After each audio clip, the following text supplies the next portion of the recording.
Don, it's such a joy to get to interview you here. You know how thankful I am to be a part of this church now.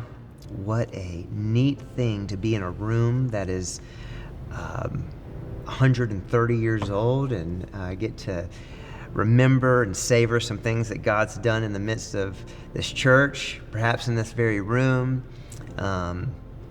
Such a joy just to get to sit down and interview. Thank you for taking a few minutes of your time to share with me. I want you to know, just first off, how much you minister to me every single week. When I show up, for all the people at the church, they're very aware of just how much you volunteer and help out, but it really ministers to me, and it's such an honor to be with you now, Don. You're very kind. Appreciate that. Well, I'm going to ask you some questions about just what this church has meant to you personally. You know, you being an architect, we're going to ask some questions about the architecture as well, because I think you'll be able to tackle those from a particular point of view that no one else could. Just thinking back to when you began coming to the church, was there, how was it different in how that it looked? Was it pretty much the same, or what were some differences back then? In the early 70s, the only buildings that were on the campus were the chapel, what we call the Brown Building, and the sanctuary. The FLC, Family Life Center, had not been built yet. Okay. Neither had the newer education building and Welcome Center. Okay. But in its place was what was referred to as the Laundry Building. Oh. A one-story concrete block building Okay. that was, in its time, a laundry that the church bought and used as Sunday school space. So the Welcome Center was a laundromat. That's correct. Okay. That's and then interesting. We had a small parking lot, and that was it. And this chapel, which, you know, I've grown to love so much, even before I was on staff here, I knew how beautiful this chapel was, and now I'm so lucky to get to worship in it every Sunday for the contemporary service. I think it's interesting that we do the contemporary service in the older room. It's kind of neat. But give us some fun facts about this room in particular, or just maybe even just your take on this room. Okay. One of the interesting features about this room, unlike other church buildings of its age, is the shape of the floor.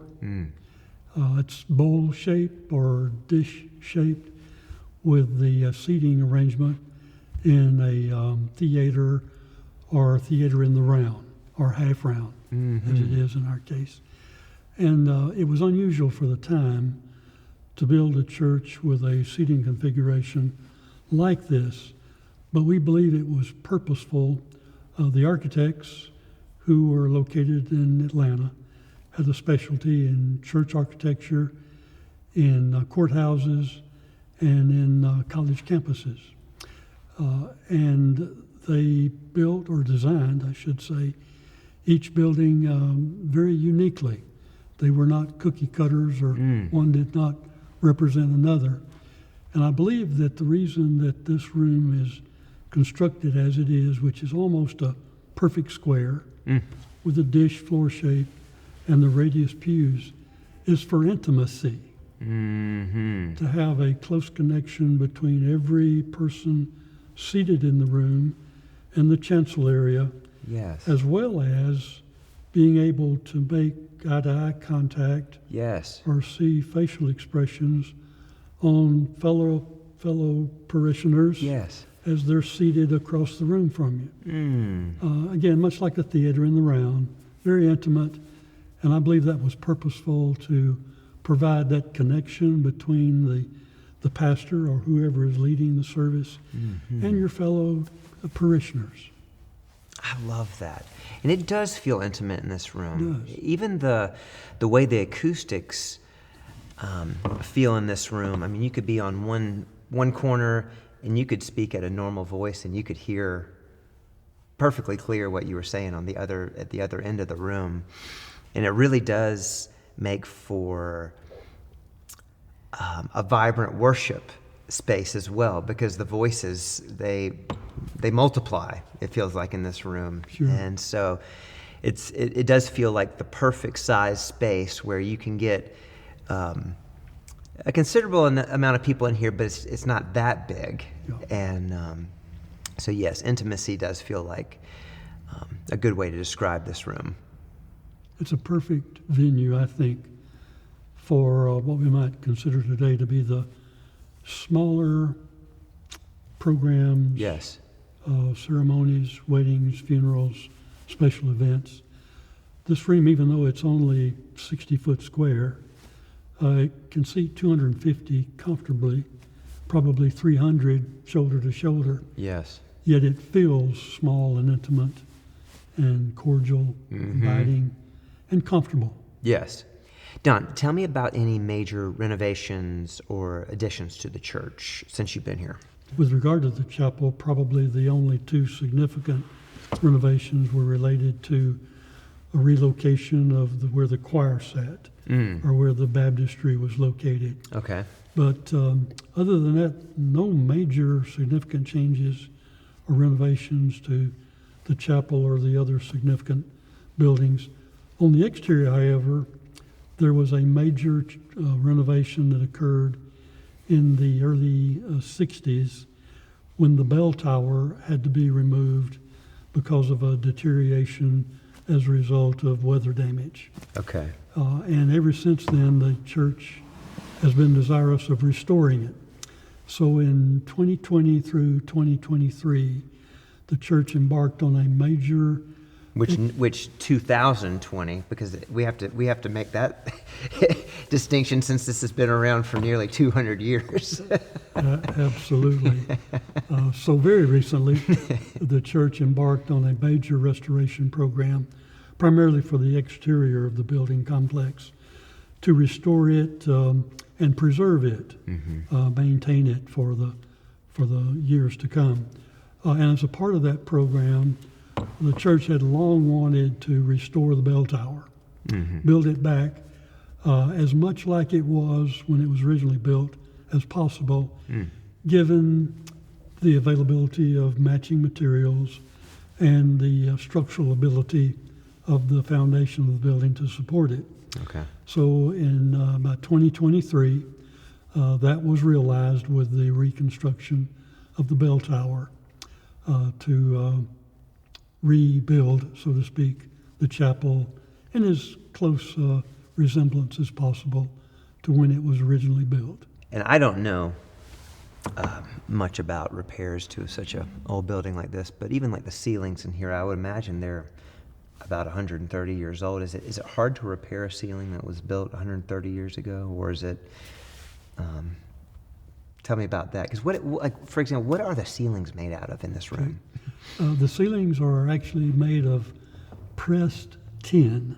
Okay. And by pressing, they're actually pressed in a mold that creates the pattern that you see on the ceiling. And each and every one of those tiles are date back to the original construction. Okay. Yeah, the ceiling's one of my favorite parts of this room every time I look. And I think even the curvature of the ceiling and some of the cutouts, I'm sure there's a different word for that, but that provides some non-symmetrical spaces. I think that makes it where the acoustics really are pleasant in here. Absolutely. It has a great deal to do with the acoustical effect. Yeah, you feel it. It's perfect. It's perfect in here. Well, this might seem like a simple question, but I want to hear it from your heart. Why do you feel like it's important to continue to maintain this chapel and then also this church at large? Sure. As far as the buildings are concerned and looking at it historically, I think it's important to preserve the building for its historical significance. It's one of the oldest church buildings in Marietta.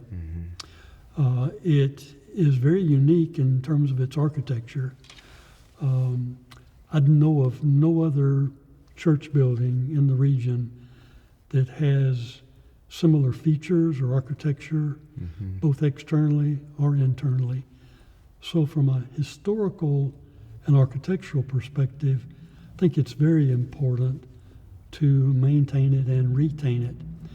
But I think even maybe more important than the architectural or the historical significance is to preserve the church for those 18 people back in 1835 that chose to organize Marietta Baptist Church, and for those members in the early 1890s that chose to step out on faith and build this building, which is an edifice, as so stated in the Atlanta Journal at the dedication of the building. The congregation wanted not to be flamboyant or to spend money lavishly, but they wanted to make a statement, not so much the community, but to the community, but to God, that they wanted to build something in His honor and for His glory. So to me, it's for those people that gave of their time and talent and treasure, along with all of those generations of individuals and families that came after them, that we need to show our appreciation to and retain this building as a tribute to them and their sacrifices and what they mean to the history of the church. I love it. And, while, some may say, well, let's focus more on the spiritual aspects of the church versus the architecture. It's a fact that we worship God with all of our senses. It's not just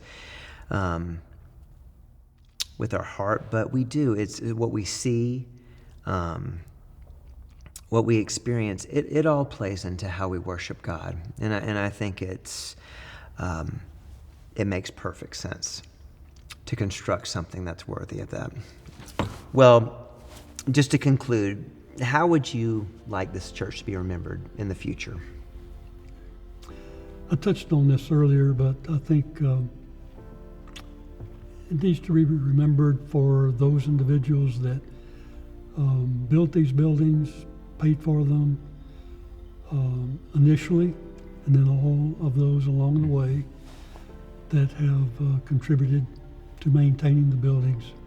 So from a physical standpoint, I'd like for the public and our members and our people to remember all those that came before us and sacrificed. From a spiritual standpoint, I would like our past ministers, our past leaders to be remembered for their contribution, for what they sacrificed in their career as ministers, giving ministry to our people every day, whether it's on Sunday or a funeral or a wedding or whatever pastoral care might need to be provided. I think we tend to take our ministers and the folks that serve in the ministry somewhat for granted, like that's what you're supposed to do.